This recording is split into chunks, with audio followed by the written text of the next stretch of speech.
Hi good morning to all. అందరికి నమస్కారం. నేను సురేష్, మీ బద్వేల్ పిల్లోడు. ఇవాటి రోజున బద్వేల్ పట్టణంలో గాండ్ల వీధిలో ఉన్నటువంటి శ్రీకృష్ణ దేవరాయ గుడికి అయితే శ్రీకృష్ణ దేవాలయం మందిరానికి ఇక్కడికి రావడం అయితే జరిగింది.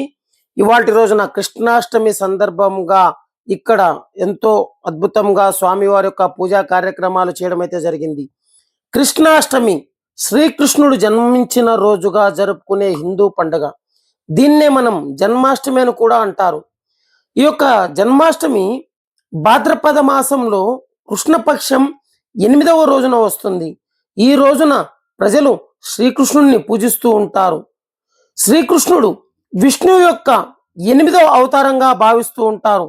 ఈ రోజున ప్రజలు తమ ఇళ్లల్లో, దేవాలయాల్లో శ్రీకృష్ణుడిని పూజిస్తూ ఉంటారు.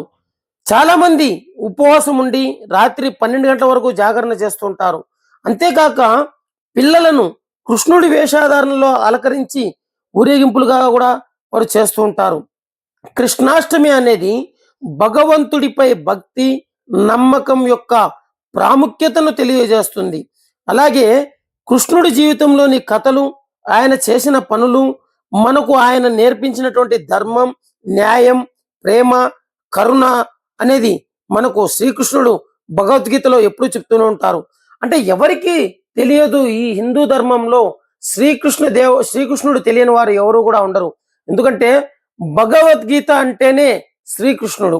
భగవద్గీతలో ఎప్పటికీ కూడా న్యాయం అనేది, ఆయన న్యాయం, ధర్మం వైపు ఎవరైతే అడుగులు వేస్తారో వారు ఎప్పుడు నీతి నిజాయితీగా ఉంటారో అటువంటి వారిని ఎప్పుడు నేను రక్షిస్తూ ఉంటాను అని చెప్తూనే ఉంటాను.